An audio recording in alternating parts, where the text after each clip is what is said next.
సినిమాలయిపోయినియి. మాలో కూడా మీరెన్నో చూసేసారు కాబట్టి, ఆ తర్వాత పాలిటిక్స్‌లోకి కూడా ఎంటర్ అయ్యారు. బీజేపీలో చేరారు.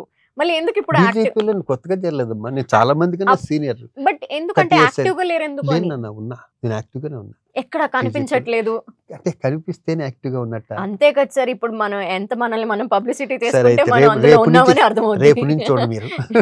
కనిపించకపోయేసరికి ఎక్కడికో వెళ్ళిపోయారు, లేరేమో, అలా యాక్టివ్ ఇదే అవ్వట్లేదేమో విషయం అని మొన్న సెంట్రల్ అనుకుంటూ మినిస్టర్ ఉంటాం. గారు కూడా మా మదర్‌ని అడిగారంట. హ్మ్. మధురానగర్‌లో ఏదో బీజేపీ జరిగితే సెంట్రల్ మినిస్టర్ గారు అన్నారంట. హ్మ్. ఏంటి శివాజీ ఇంతకుముందు బాగా ఉండేవాడు గదా!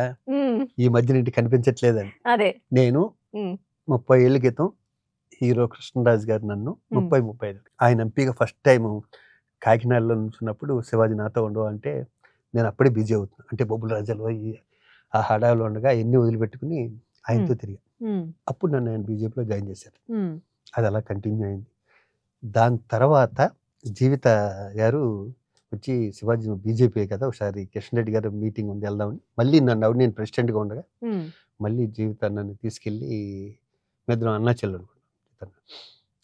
ఆవిడ తీసుకెళ్ళి మళ్ళీ ఇక్కడ జాయిన్ చేసింది. హ్మ్. నేను ఆ రోజు ఒకటే అన్నా. ప్రపంచంలో ఎవడైనా ఒక పార్టీలో జాయిన్ ఇంకో పార్టీలోకి వెళ్తాడేమో గానీ హ్మ్. నేను చనిపోయేంత వరకు బీజేపీలోనే ఉంటా. నేను ఆర్ఎస్ఎస్ నుంచి వచ్చా. నాకు ఆ భావాలు ఇష్టం. హ్మ్.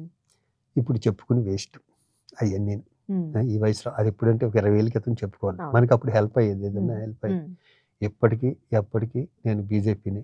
మీరనొచ్చు మరి మొన్నటి ఎలక్షన్‌లో ఇక్కడని. ఇప్పటికే బీజేపీ క్యాండిడేట్‌ని ఇక్కడ పెట్టడం లేట్ అయింది. అది కాకపోయినా నా ప్రాణమిత్రుడు కొడుకు ఇక్కడ హ్మ్. జూబ్లీస్‌లో నుంచున్నాడు. హ్మ్. నాకు వాళ్ళకి ఉన్న ఎఫెక్షన్ వేరు. ఇక్కడ స్నేహం వేరు, పార్టీ వేరు. నిజమే. నేను ఆ విషయం కూడా ఇంట్లో అవును. స్నేహం అంటారా? నాకు పర్సనల్ అది. ఇది పర్సనల్ విషయం. హ్మ్. పార్టీ అంటారా? అది నా హార్ట్. హ్మ్. సో, 2 వేరు వేరు. వేరు వేరు. 2 వేరు వేరు. సరే.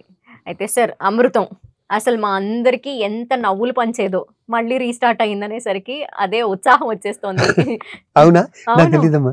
రీస్టార్ట్ అయింది. అయ్యో! నాకు తెలీదు. అస్సలు నాకు తెలీదు. నేను ఇది చెప్పానుగా. హ్మ్.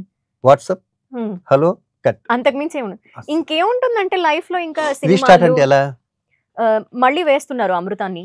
మళ్ళీ వెయిట్ ఎందుకు? మళ్ళీ ఝాన్సీ గారున్నారు. నేనున్నాను. మళ్ళీ మళ్ళీ చెయ్ ఈ వయసులో మళ్ళీ చేసుకోవచ్చది. అవును. అవును. సో, అంటే ఈ విషయం కూడా మీకు తెలీదా? నాకు తెలీదమ్మా నాకు. ఓకే. హానెస్ట్‌లీ అప్పట్లో మిస్ అవ్వకుండా చూసిన షో అంటే 'అమృతం.' ఓకే. ఎప్పుడొస్తుందా అని ఎదురు చూసాం. చిన్న పిల్లలుగా ఉండేవాళ్ళం అప్పట్లో మేము.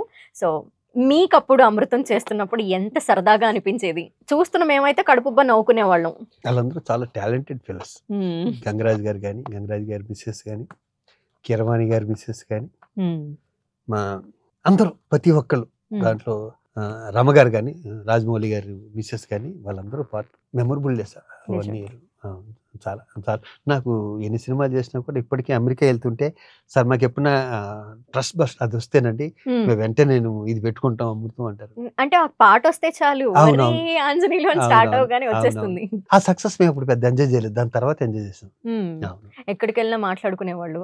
అంటే అవునవును. ఎన్ని బాగా సినిమాలు చేసినా కూడా నాకు దీనికొచ్చిన క్రేజ్ వేరు. ఒక పెద్ద ప్రొడ్యూసర్ నాతో ఏమన్నా అంటే అమ్మా నేనప్పుడు మూవీ అడ్మినిస్ట్రేషన్‌లో వైస్ ప్రెసిడెంట్‌గా ఉండగా, శివాజీ సినిమా ఇండస్ట్రీకి సంబంధించినోడు టీవీలు చేస్తున్నావు.